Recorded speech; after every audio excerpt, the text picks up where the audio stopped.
दोस्तों, मेरा नाम है प्रिया शुक्ला और आज का हमारा टॉपिक है इलेक्शन कमीशन। आज हम इलेक्शन कमीशन के बारे में पढ़ेंगे। इलेक्शन कमीशन के बारे में पढ़ने से पहले सबसे पहले हम जान लेते हैं कि कॉन्स्टिट्यूशनल बॉडी क्या होता है, नॉन कॉन्स्टिट्यूशनल बॉडी क्या होता है और एग्जीक्यूटिव बॉडी क्या होता है। Constitutional body, non constitutional body, non constitutional body और executive body.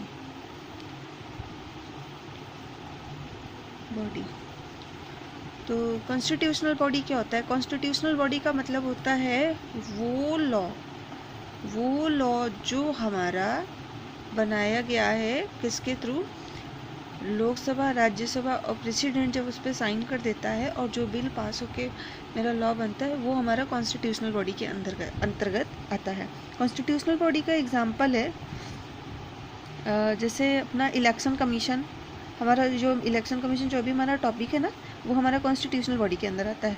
SC ST OBC commission और फाइनेंस कमीशन। राइटिंग पे ध्यान मत दीजिएगा प्लीज़ आप लोग। लेकिन मैं 100% श्योर हूँ कि जो मैं कंटेंट आपको बता रही हूँ ये आपको क्विक रिवीजन में बहुत ही फ़ायदेमंद रहेगा, बहुत ही प्रॉफिट आपको होगा। और नॉन कॉन्स्टिट्यूशनल बॉडी ये होते हैं, नॉन कॉन्स्टिट्यूशनल में जितने भी हमारे लोकसभा में मेंबर होते हैं, उनमें अगर 50+1 से, मतलब जितने भी मेंबर होते हैं लोकसभा या राज्यसभा में, अगर उनके आधे का +1 कितना, नॉन कॉन्स्टिट्यूशनल बॉडीज़ 50+1 से अगर किसी भी बिल को पास कर देते हैं तो वो हमारा नॉन कॉन्स्टिट्यूशनल बॉडीज़ के अंदर आ जाता है ना।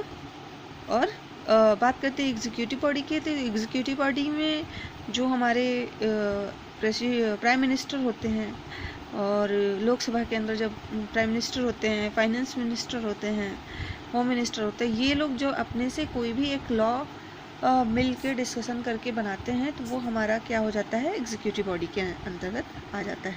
अभी हमारा टॉपिक है इलेक्शन कमीशन। इलेक्शन कमीशन के बारे में हम बात करते हैं। तो इलेक्शन कमीशन हमारा सबसे पहले, इलेक्शन कमीशन कब आया था? तो सबसे पहले हमारा इलेक्शन कमीशन आया था 1858 में। कब? 1858 में जब क्वीन रूल आया था, तो उसी समय हमारे मंगल पांडे ने विद्रोह कर दिया था। आप लोगों ने पढ़ा होगा हिस्ट्री में कहीं ना कहीं। तो मंगल पांडे ने किस चीज़ को लेकर विद्रोह किया था? वो जो हमारा कारतूस का यूज़ कर रहे थे गन्स के लिए, तो उसके लिए विद्रोह कर दिया था। तो उस समय उसको रोकने के लिए कि इस तरीके का ज़्यादा विद्रोह ना बढ़े, इस तरीके की ज़्यादा क्रांति ना हो, और उन लोग का कहना था कि हमारे, मतलब उसी विद्रोह में ये बात भी, ये चर्चाएं भी होने लगी कि यही लोग राज क्यों करेंगे, हम नहीं इनका सह पाएंगे। तो इसी वजह से इंडियन को शांत करने के लिए, उनको खुश करने के लिए उन्होंने क्या होशियारी की, उन्होंने एक इंडियन काउंसिल एक्ट पास कर दिया। क्या किया? इंडियन काउंसिल एक्ट पास किया 1861 में। इसके अंतर्गत हमारे तीन इंडिया के पहली बार 3 भारतीय मेंबर को उन्होंने क्या किया, नॉमिनेट किया। कौन? जिनमें पहले कौन से थे? पहले हमारे थे सर दिनकर राव। दूसरे हमारे थे महाराजा भूपेंद्र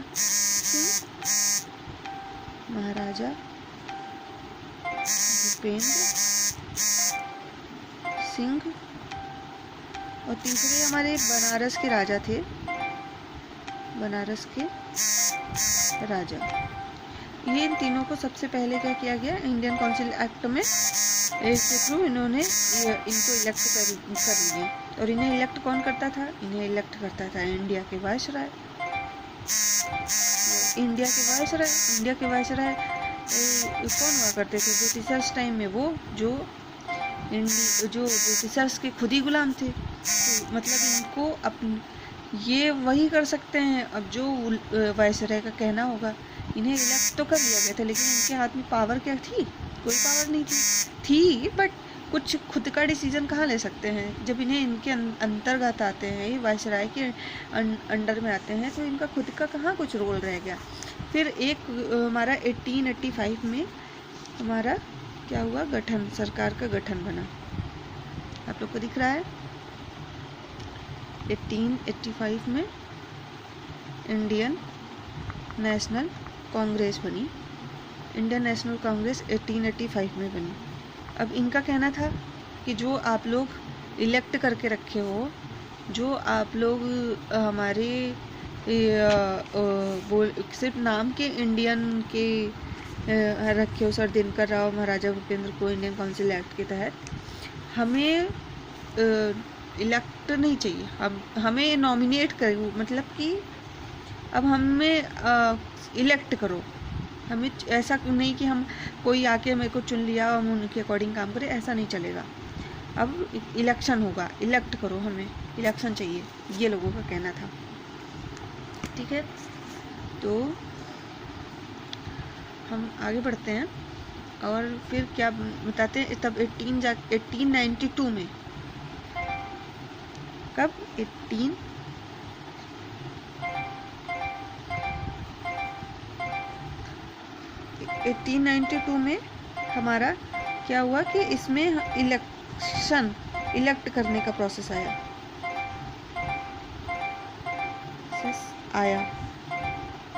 है ना। 1892 में इलेक्ट करने का प्रोसेस आया, लेकिन इलेक्शन का प्रोसेस किसको मिला था? ग्रेजुएट को, जमींदार को,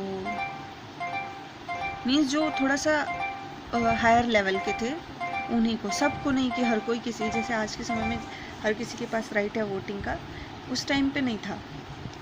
केवल वही लोग जो थोड़ा सा हाई पोस्ट पे हैं, बस उन्हीं के पास ये अधिकार हुआ।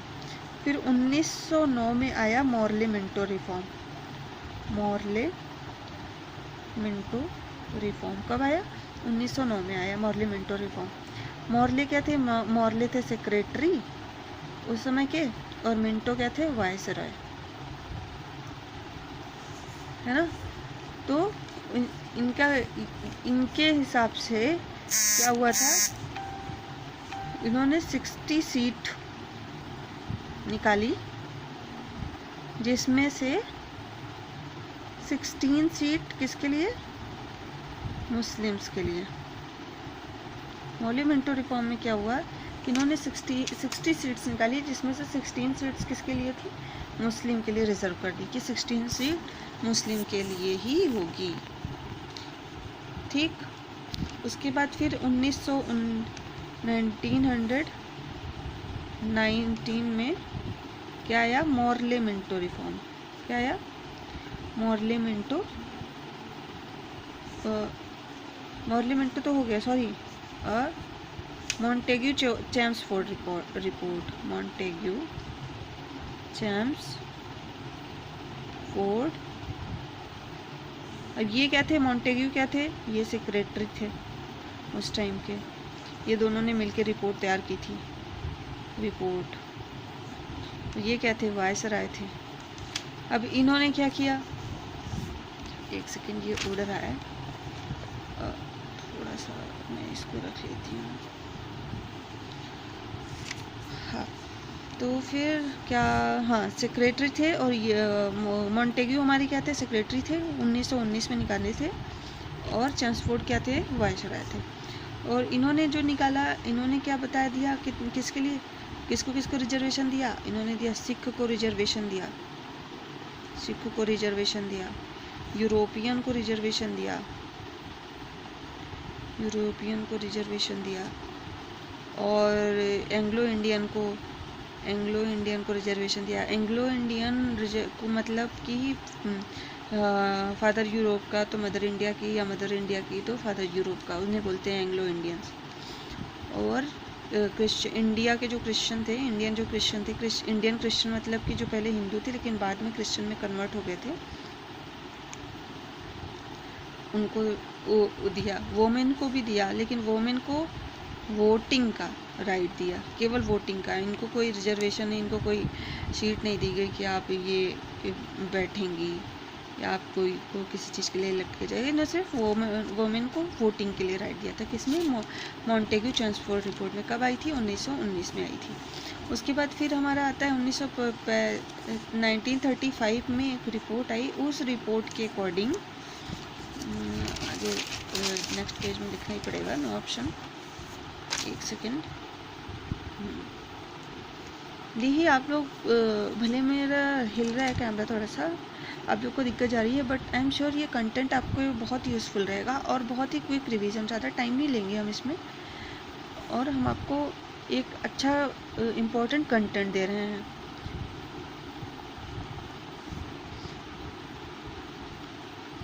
ना 1935 में जो हमारा एक रिपोर्ट आया था, उसी के हिसाब से हमारा इलेक्शन हुआ था। फिर से पहली बार इलेक्शन हुआ था जब 1935 में। तो उस इलेक्शन के में जब वो इलेक्शन हुआ था 1935 में, तो उसमें क्या था कि उसमें जो हमारे एससी को रिजर्वेशन दिया गया, लेबर को रिजर्वेशन, वुमेन को रिजर्वेशन दिया गया उस टाइम पे 35 में। जमींदार और ग्रेजुएट रिटायर्ड अधिकारी, इन सबको राइट था वोट करने का, ठीक है। फिर 1937 में जो इलेक्शन हुआ था, ये इलेक्शन मेरा कितने साल तक चला था? 2.5 साल तक। 2.5 साल तक मतलब 1939 में तक चला था ये इलेक्शन। 1935 से 1939 तक चला था, ठीक है। फिर 1946 में इलेक्शन हुआ था उस समय। फिर 1946 में इलेक्शन हुआ था। कब हुआ था? 1946 में हुआ था। उसके बाद फिर 1947 में फिर से इलेक्शन हुआ था, और फिर 1952 में आम चुनाव, मतलब इंडिपेंडेंट, क्योंकि हमारा देश आज़ाद कब हुआ था? हमारा देश आज़ाद हुआ था 15 अगस्त 1947 को, है ना। और यहाँ पे इलेक्शन हो चुका था, तो उसके बाद दोबारा इलेक्शन जो हुआ था, तो इस समय जो इंटरिम गवर्नमेंट हम लोग बोलते हैं, इंटरिम गवर्नमेंट इसी समय में बनी थी। लेकिन जो हमारा स्वतंत्र पूर्ण रूप से इंडिया के मेंबर थे, वो इसमें थे, इंडिपेंडेंट इलेक्शन में, ठीक है। तो हमारे आज के समय में ये कौन से उसमें पार्ट में आता है हमारा इलेक्शन कमीशन? तो इलेक्शन कमीशन हमारा पार्ट 15 में आता है। और कौन से आर्टिकल